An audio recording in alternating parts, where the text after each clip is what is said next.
ಪ್ರೀತಿಯ ಪ್ರಥಮ PUC ವಿದ್ಯಾರ್ಥಿಗಳ ಎಲ್ಲರಿಗೂ ಕೂಡ ಮತ್ತೊಮ್ಮೆ ನಮ್ಮ ಯೂಟ್ಯೂಬ್ ಚಾನಲ್ಗೆ ಸ್ವಾಗತವನ್ನು ಕೋರುತ್ತಿದ್ದೇವೆ. ನಾನು ನಿಮ್ಮ Islam sir. Welcome back to my another informative video. ನೋಡಿ ವಿದ್ಯಾರ್ಥಿಗಳೇ, ಇಲ್ಲಿ ಅಪ್ಲೋಡ್ ಮಾಡುತ್ತಿರುವಂಥದ್ದು ಇದು ಆ್ಯನ್ಯುವಲ್ ಎಕ್ಸಾಮ್ ಕ್ವಶನ್ ಪೇಪರ್ ಆಗಿರುತ್ತದೆ. ಗೌರ್ಮೆಂಟ್ ವತಿಯಿಂದ ಕೊಟ್ಟಿರುವಂಥದ್ದು ಎಷ್ಟು ಇಂಪಾರ್ಟೆಂಟ್ ಅಂತ ಹೇಳಿದರೆ ಎಕ್ಸಾಮ್ ಆದಮೇಲೆ ನಿಮಗೆ ಕೂಡ ಗೊತ್ತಾಗುತ್ತೆ. ಎನಿಹೌ ಬನ್ನಿ, ಸಬ್ಜೆಕ್ಟ್ ಕೋಡು 22 ಆಗಿರುತ್ತೆ. ಆರ್ಟ್ಸ್ ವಿದ್ಯಾರ್ಥಿಗಳಾಗಿರ್ಬೋದು, ಪ್ರಥಮ PUC ಫಸ್ಟ್ ಇಯರ್ PUC, ಅಥವಾ ನಮ್ಮ ಕಾಮರ್ಸ್ ವಿದ್ಯಾರ್ಥಿಗಳಾಗಿರ್ಬೋದು, ಕನ್ನಡ ಮೀಡಿಯಮ್ ಬಹಳ ಬೇಡಿಕೆ ಇದೆ ಅಂದ್ಬಿಟ್ಟು ಈ ಒಂದು ಕ್ವಶನ್ ಪೇಪರನ್ನು ಅಪ್ಲೋಡನ್ನು ಮಾಡಿಕೊಡ್ತಾ ಇದ್ದೇನೆ. ಕನ್ನಡ ವರ್ಷನ್ ಆಗಿರುತ್ತದೆ. ಬನ್ನಿ ವಿದ್ಯಾರ್ಥಿಗಳೇ, ಆಯಿತಾ. 80 ಅಂಕದ ಈ ಒಂದು ಕ್ವಶನ್ ಪೇಪರನ್ನು ಈಗ ನಾವು ನೋಡ್ತಾ ಹೋಗೋಣ. ಸಂಪನ್ಮೂಲಗಳ ಪರ್ಯಾಯ ಬಳಕೆಯು ಈ ಸಮಸ್ಯೆಯನ್ನು ಉದ್ಭವಕ್ಕೆ ಕಾರಣವಾಗುತ್ತದೆ ಅಂತ ಇದೆ. ಇದಕ್ಕೆ 100% ಸರಿಯಾದ ಉತ್ತರ ಒಂದು ಆಯ್ಕೆ ಅನ್ನುವಂಥದ್ದು ರೈಟ್ ಆನ್ಸರ್ ಆಗಿರುತ್ತದೆ. ಕ್ವಶನ್ ನಂಬರ್ 2, ಆವೃತ್ತಿ ಬಹುಭುಜಾಕೃತಿಯನ್ನು ಈ ನಿರೂಪಣೆಯಲ್ಲಿ ಬಳಸಲಾಗುತ್ತದೆ. ಇದಕ್ಕೆ ಸರಿಯಾದ ಉತ್ತರ ವರ್ಗೀಕೃತ ದತ್ತಾಂಶ. ಕ್ವಶನ್ ನಂಬರ್ 3, ಭಾರತದಲ್ಲಿ ಪ್ರತಿ ಈ ಕೆಳಕಂಡ ವರ್ಷಗಳಿಗೊಮ್ಮೆ ಜನಗಣತಿಯನ್ನು ನಡೆಸಲಾಗುತ್ತದೆ. 10 ವರ್ಷಕ್ಕೊಮ್ಮೆ ಜನಗಣತಿಯನ್ನು ನಡೆಸಲಾಗುತ್ತದೆ. ಚರ್ಮೋದ್ಯಮ ಮತ್ತು ಪ್ರವಾಸೋದ್ಯಮಗಳು ಡ್ಯಾಶ್ ಅಂತ ಇದೆ. ಇದಕ್ಕೆ ಕೃಷಿಯೇತರ ಚಟುವಟಿಕೆಗಳು ಸರಿಯಾದ ಉತ್ತರ ಆಗಿರುತ್ತದೆ. ಔಪಚಾರಿಕ ವಲಯದಲ್ಲಿ ಕೆಲಸ ಮಾಡುವ ಕಾರ್ಮಿಕರು ಈ ಕೆಳಗಿನ ಯಾವ ಸೌಲಭ್ಯವನ್ನು ಹೊಂದಿರುತ್ತಾರೆ? ಸಾಮಾಜಿಕ ಭದ್ರತಾ ಅನುಕೂಲಗಳನ್ನು ಹೊಂದಿರುತ್ತಾರೆ. ಈಗ ನಾವು ಬಿಟ್ಟ ಸ್ಥಳಗಳಲ್ಲಿ ಇದ್ದೀವಿ. ನೋಡಿ ನನ್ನ ಪ್ರೀತಿಯ ಪ್ರಥಮ PUC ಕಾಮರ್ಸ್ ಹಾಗೂ ಆರ್ಟ್ಸ್ ವಿದ್ಯಾರ್ಥಿಗಳೇ, ಸೇಮ್ ಕ್ವಶನ್ ಪೇಪರ್ ಪ್ಯಾಟರ್ನ್ ಇರುತ್ತೆ. ಈ ಒಂದು ಕ್ವಶನ್ ಪೇಪರ್ನಿಂದ ನಿಮಗೆ ಸುಮಾರು 80ಕ್ಕೆ ಕಡಿಮೆ ಅಂದರೂ ಒಂದು 40 ಅಂಕಗಳು ರಿಪೀಟ್ ಆಗುತ್ತೆ. ಬರೆದಿಟ್ಕೊಳ್ಳಿ. ಎನಿಹೌ, ಆವರಣದಲ್ಲಿ ಸರಿಯಾದ ಉತ್ತರವನ್ನು ಆರಿಸಿ ಖಾಲಿ ಬಿಟ್ಟ ಸ್ಥಳವನ್ನು ಭರ್ತಿ ಮಾಡಿ ಅಂತ ಇದೆ. ದತ್ತಾಂಶಗಳು, ಸಂಖ್ಯೆಗಳು, ಸಮೀಕರಣಗಳು ಡ್ಯಾಶ್ದಲ್ಲಿ ಬಳಸಲ್ಪಡುತ್ತವೆ. ಇದಕ್ಕೆ ಸರಿಯಾದ ಉತ್ತರ ಒಂದು ಸಂಖ್ಯಾಶಾಸ್ತ್ರ ಅಂದರೆ ಸ್ಟ್ಯಾಟಿಸ್ಟಿಕ್ಸ್ ಅಂತ. ಕ್ವಶನ್ ನಂಬರ್ 7, ಘಟಕ ಸ್ತಂಭ ರೇಖಾಚಿತ್ರವನ್ನು ಡ್ಯಾಶ್ ಎಂದು ಕರೆಯುವರು. ಇದಕ್ಕೆ ಸರಿಯಾದ ಉತ್ತರ ಉಪವಿಭಾಗಿತ ರೇಖಾಚಿತ್ರಗಳು ಎಂದು ಕರೆಯುವರು. ಕ್ವಶನ್ ನಂಬರ್ 8, ಡ್ಯಾಶ್ ಸಿದ್ಧಪಡಿಸುವಾಗ ನಿರ್ಧರಿತ ಗುಂಪಿನ ಆಯ್ಕೆಯು ಬಹಳ ಮುಖ್ಯವಾಗಿದ್ದಾಗಿದೆ. ಇದಕ್ಕೆ ಸರಿಯಾದ ಉತ್ತರ ಯೋಜನಾ ವರದಿ ಅನ್ನುವಂಥದ್ದು ರೈಟ್ ಆನ್ಸರ್ ಆಗಿರುತ್ತದೆ. ಕ್ವಶನ್ ನಂಬರ್ 9, ಸಣ್ಣ ಪ್ರಮಾಣದ ಕೈಗಾರಿಕೆಗಳು ಬೃಹತ್ ಕೈಗಾರಿಕೆಗಳಿಗಿಂತ ಹೆಚ್ಚಾಗಿ ಡ್ಯಾಶ್ ಅನ್ನು ಬಳಸುತ್ತವೆ ಅಂತ ಇದೆ. ಇದಕ್ಕೆ ಶ್ರಮ ಅನ್ನುವಂಥದ್ದು ರೈಟ್ ಆನ್ಸರ್ ಆಗಿರುತ್ತದೆ, ಎಫರ್ಟ್. ಭಾರತದಲ್ಲಿ ಮರೆಮಾಚಿದ ನಿರುದ್ಯೋಗವು ಡ್ಯಾಶ್ ವಲಯದಲ್ಲಿ ಹೆಚ್ಚಾಗಿ ಕಾಣಬಹುದಾಗಿದೆ. 10ನೆಯ ಪ್ರಶ್ನೆಗೆ ಅದು ಎಲ್ಲರಿಗೂ ಕೂಡ ಗೊತ್ತು. Which is the back bone of our country? That is ಕೃಷಿ, ದಟ್ ಈಸ್ ಅಗ್ರಿಕಲ್ಚರ್.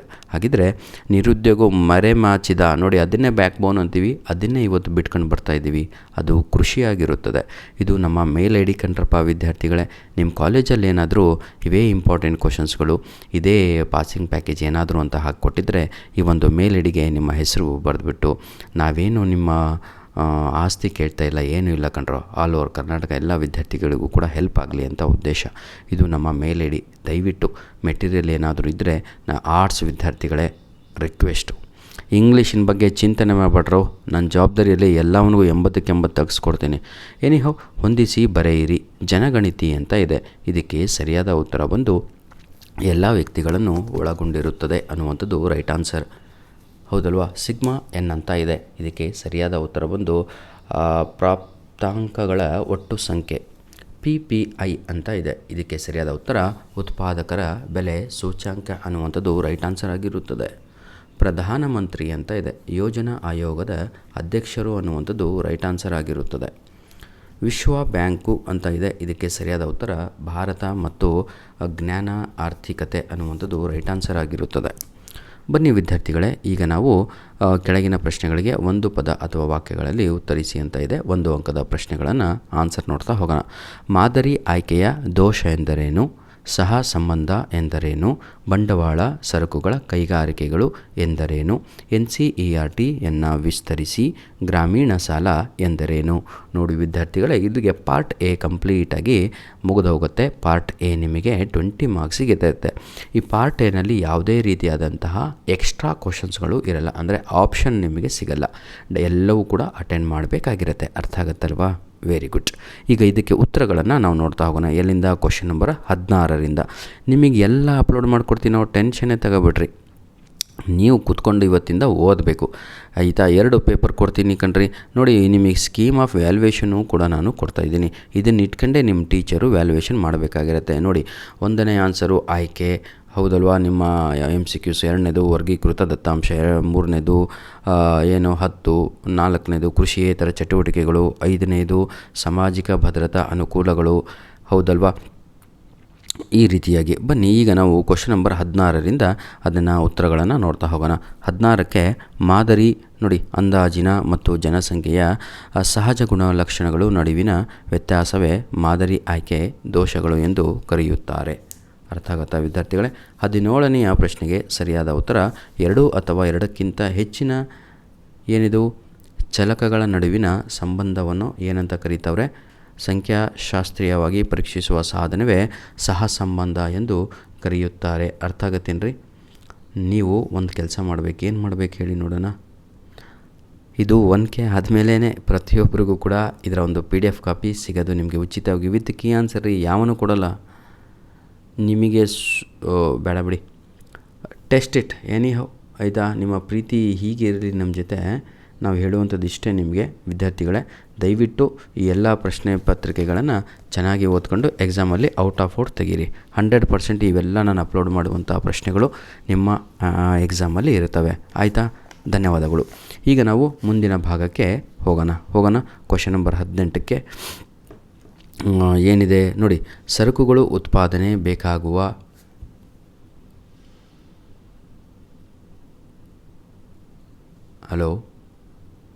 ಹಲೋ ಕೇಳಿಸ್ತಾ ಇದೆ ಮಕ್ಕಳೇ? ಎಸ್. ನೋಡಿ, ಸರಕುಗಳ ಉತ್ಪಾದನೆಗೆ ಬೇಕಾಗುವ ಯಂತ್ರೋಪಕರಣ ತಯಾರಿಸಿ ಕೈಗಾರಿಕೆಗಳನ್ನು ಬಂಡವಾಳ ಸರಕು ಕೈಗಾರಿಕೆಗಳೆನ್ನುವರು. ಅಂದರೆ ಇಲ್ಲಿ ಕ್ವಶನ್ ಕ್ಲಿಯರಾಗಿ ಕೇಳಲಾಗಿತ್ತು. ಏನಂತ ಹೇಳಿ ನೋಡೋಣ. ಬಂಡವಾಳ ಸರಕುಗಳು ಕೈಗಾರಿಕೆಗಳು ಎಂದರೇನು ಅಂತ ಇಲ್ಲಿ ಕ್ವಶನ್ ಕೇಳಿದರು. ಅದನ್ನು ನಾವು ಇಲ್ಲಿ ಆನ್ಸರ್ ಮಾಡಿ ಕೊಡ್ತಾ ಇದ್ದೇನೆ. ಅರ್ಥ ಆಗ್ತದೆ ಏನ್ರೋ?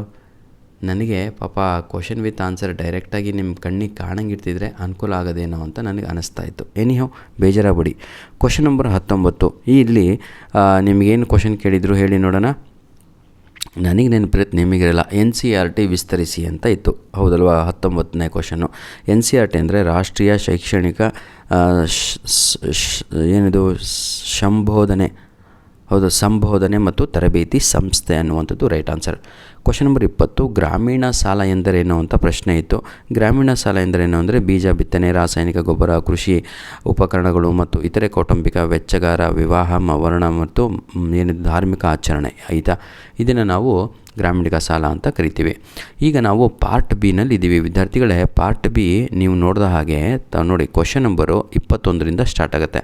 ಪ್ರತಿಯೊಂದು ಪ್ರಶ್ನೆಗೆ ನಿಮಗೆ 2 ಅಂಕಗಳು ತಾವುಗಳು ನೋಡ್ಬೋದು. ಕಾಣ್ತಾ ಇದೆಯಾ? 3 2s 6 ಅಂತ ಇದೆ. ನಿಮಗಿಲ್ಲಿ 5 ಪ್ರಶ್ನೆಗಳನ್ನು ಕೊಡ್ತಾರೆ. ಆ 5ರಲ್ಲಿ ತಾವುಗಳು ಬರೀಬೇಕಾಗಿರೋದು ಕೇವಲ ಎಷ್ಟು ಹೇಳಿ ನೋಡೋಣ.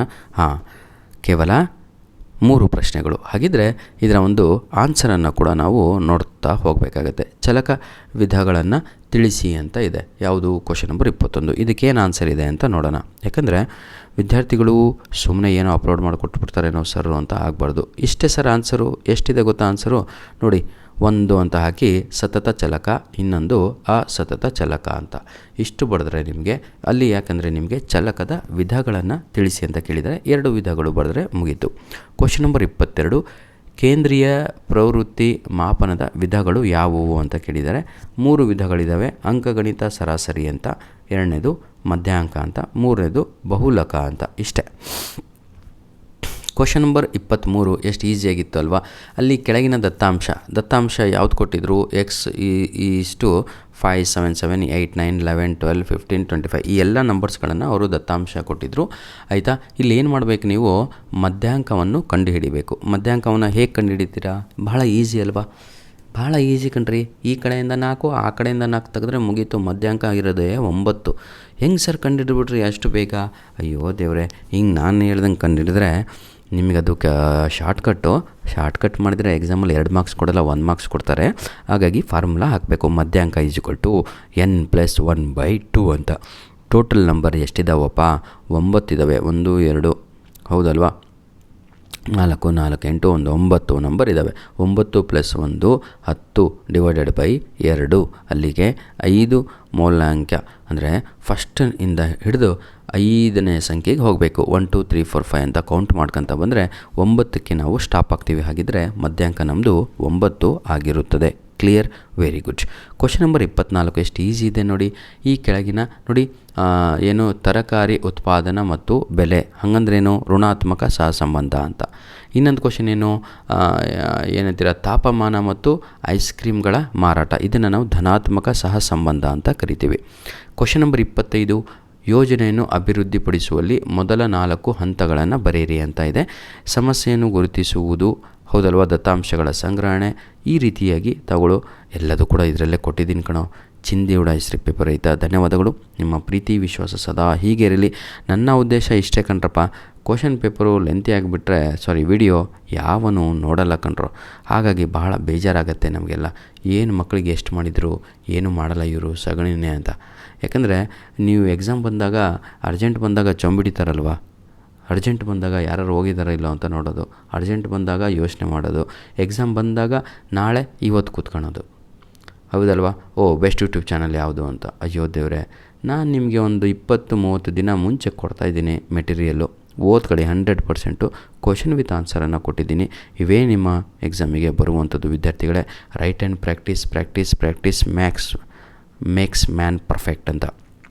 ಇದು ಯಾವುದು ಗೊತ್ತಾ? ಕ್ವಶನ್ ನಂಬರು 35 ಏನು ಕೊಟ್ಟಿದ್ದರು? ಇಲ್ಲೂ ಕೂಡ ಒಂದು ದತ್ತಾಂಶವನ್ನು ಕೊಟ್ಬಿಟ್ಟು ನಿಮಗೆ ಚಿತ್ರವನ್ನು ಬಿಡಿಸಿರಿ ಅಂತ ಕೊಟ್ಟಿದ್ದರು. ಆಯಿತಾ?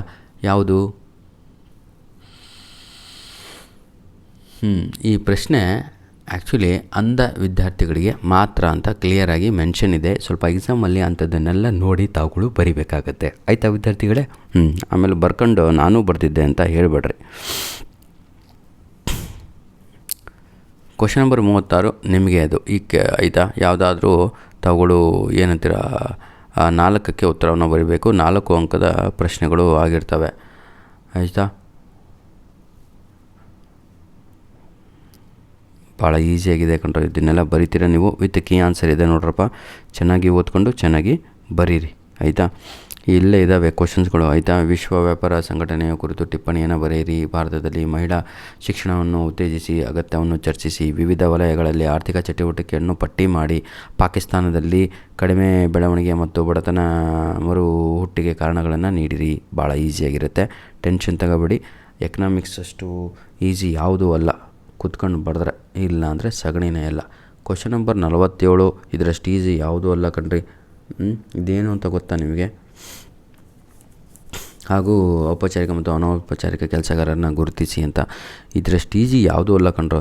ಇಲ್ಲೇ ಕೀ ಆನ್ಸರು ಕೂಡ ಕೊಟ್ಟಿದ್ದೇನೆ, ನೋಡ್ಕೊಂಬಿಡಿ. ಅತ್ಲ ಓಲೆ ಎಲ್ಲಿದೆ ತೋರಿಸ್ತೀನಿ ತಾಳ್ರಪ್ಪ. ಅದಕ್ಕೆ ಬರಪ್ಪ ಬಂತು. ಆಯಿತಾ?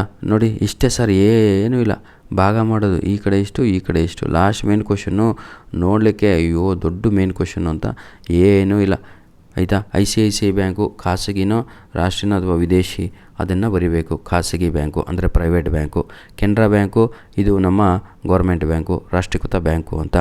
HSBC ಅಂತ ಇದೆ, ಇದು ವಿದೇಶಿ ಬ್ಯಾಂಕ್, ಫಾರಿನ್ ಬ್ಯಾಂಕು. ಇಷ್ಟೇ. IDBI ಅಂತ ಇದೆ, ಕೃಷಿ ಅಂದರೆ ಕೈಗಾರಿಕಾ ಬ್ಯಾಂಕ್ ಅಂತ, ಅಂದರೆ ಇಂಡಸ್ಟ್ರಿಯಲೈಸೇಷನ್ ಬ್ಯಾಂಕು. ನಬಾರ್ಡ್ ಅಂತ ಇದೆ, ಕೃಷಿ ಬ್ಯಾಂಕ್ ಅಂತ. ಇನ್ನೊಂದು question, last question, question paper 48 ನಿಮ್ಮದ್ರಲ್ಲಿ ಔಪಚಾರಿಕ ಕೆಲಸಗಾರರು ಯಾರು ರೀ, ಅನೌಪಚಾರಿಕ ಕೆಲಸಗಾರರು ಯಾರು ಪಟ್ಟಿ ಮಾಡಿ ಅಂತ. ಅಯ್ಯೋ ದೇವ್ರೆ. ಆಯಿತಾ? ನೋಡಿ ಬಹಳ ಈಸಿಯಾಗಿ ಇರುವಂಥದ್ದು ಇದು. ನಾವೇ ಮಾಡಿಕೊಳ್ಳುವಂಥದ್ದು ಅನೌಪಚಾರಿಕ ಕೆಲಸಗಳು, ನಮ್ಮವೇ ಕೆಲಸಗಳು. ಇಲ್ಲಿ ಔಪಚಾರಿಕ ಕೆಲಸಗಳಲ್ಲಿ ಗೌರ್ಮೆಂಟ್ ಕೆಲಸಗಳಾಗ್ತವೆ, ಅಂದರೆ ಅಫಿಷಿಯಲ್ ಆಗಿ. ನೋಡಿ SBI ಕ್ಯಾಶಿಯರ್ ಆಗಿರ್ಬೋದು, ಸರ್ಕಾರಿ ಆಸ್ಪತ್ರೆ, ಈ ರೀತಿಯಾಗಿರುತ್ತೆ. ಆಯಿತಾ? ಬರೀತೀರಾ ಕಂಡ್ರು. ಧನ್ಯವಾದಗಳು ವಿದ್ಯಾರ್ಥಿಗಳೇ. ಹೇಳಿದ್ನಲ್ವಾ, 1K ಆದ ತಕ್ಷಣ ನಿಮಗೆ PDF ಕಾಪಿ ಕ್ವಶನ್ ಪೇಪರು ಸಿಗುತ್ತೆ, ಆನ್ಸರ್ ಪೇಪರು ಸಿಗುತ್ತೆ. ಧನ್ಯವಾದಗಳು.